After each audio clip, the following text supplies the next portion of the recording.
देश की राजधानी दिल्ली में कोरोना की घातक लहर लौट आई है। हालात फिर उसी मुहाने पर हैं जहां से कोरोना के खिलाफ जंग शुरू हुई थी। इसलिए आम लोगों को एक बार फिर सख्ती का सामना करना पड़ सकता है, क्योंकि तैयारी लॉकडाउन की है। लेकिन मुमकिन है कि यह सख्ती ज्यादा दिनों की ना हो, क्योंकि कोरोना किलर वैक्सीन के बाजार में आने की सुगबुगाहट है। हालात और वैक्सीन पर यह रिपोर्ट देखिए।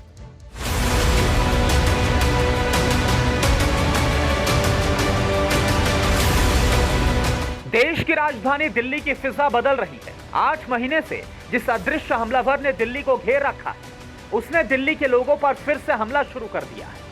कोरोना वायरस को लेकर बरती जा रही लापरवाही का नतीजा अब भयंकर खतरे में बदल रहा है। कोरोना के खिलाफ जारी जंग में जिस कामयाबी का इंतजार था, वो तो नहीं मिली। उल्टा दिल्ली उस स्थिति में वापस लौट गई जहां से इस जंग की शुरुआत हुई थी। पहले दिल्ली की स्थिति को समझिए, फिर हम आपको दिल्ली सरकार के एक्शन प्लान के बारे में भी बताएंगे। दिल्ली में 13 नवंबर को 7,809 नए केस दर्ज हुए। 14 नवंबर को 7,340 पॉजिटिव केस आए। 15 नवंबर को नए केस की संख्या 3,235 थी और 16 नवंबर को 3,797 नए केस सामने आए। महज 4 दिन के आंकड़ों ने 21,000 कोरोना पॉजिटिव केस दर्ज करवा दिए। यानी हालात दिन ब दिन बदतर होते जा रहे हैं, जिसका कारण है सामान्य हालात मानकर लोगों ने कोरोना वायरस के संक्रमण को अनदेखा किया, लापरवाही बरती। इसलिए एक बार फिर दिल्ली सरकार कोरोना के खिलाफ जारी जंग में सख्त होने जा रही है। नए हालात पर एक्शन प्लान के तहत दिल्ली में फिर से लॉकडाउन लगाया जा सकता है, लेकिन इस लॉकडाउन का स्वरूप बदल जाएगा।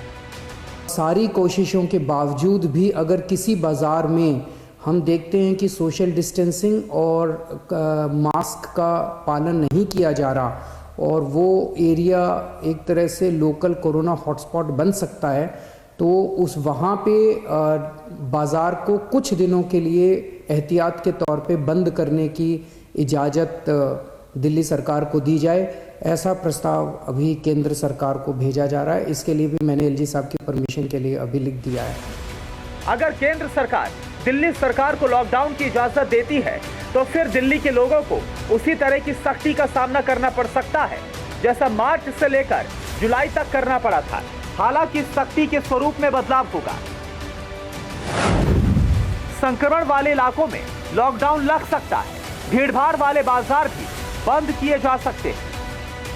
केस के आधार पर हॉटस्पॉट तय किए जा सकते हैं। जिम, योगा सेंटर और रेस्टोरेंट फिर से बंद हो सकते हैं। दिल्ली सरकार ने लॉकडाउन का प्लान इसलिए तैयार किया है क्योंकि ज्यादातर बाजारों में मास्क ना पहनने और सोशल डिस्टेंसिंग का पालन ना होने के मामले सामने आए हैं। वहीं शादी समारोह में भी 200 से ज्यादा लोगों की मौजूदगी दर्ज की गई है।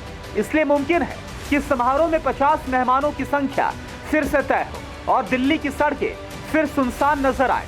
हालांकि ये स्थिति लंबे समय तक नहीं रहेगी, क्योंकि कोरोना की वैक्सीन आने की संभावना बढ़ गई।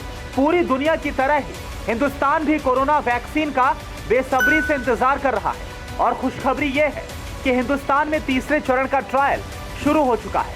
लेकिन एक सवाल भी कि मॉडर्ना, फाइजर या स्पुतनिक कौन सी वैक्सीन हिंदुस्तान के लिए बेहतर साबित होगी, जिसका जवाब भविष्य में मिलेगा।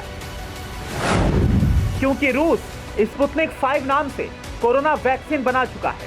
इसकी पहली खेप अगले महीने आने की संभावना है। हिंदुस्तान में इन वैक्सीन का क्लिनिकल ट्रायल होगा।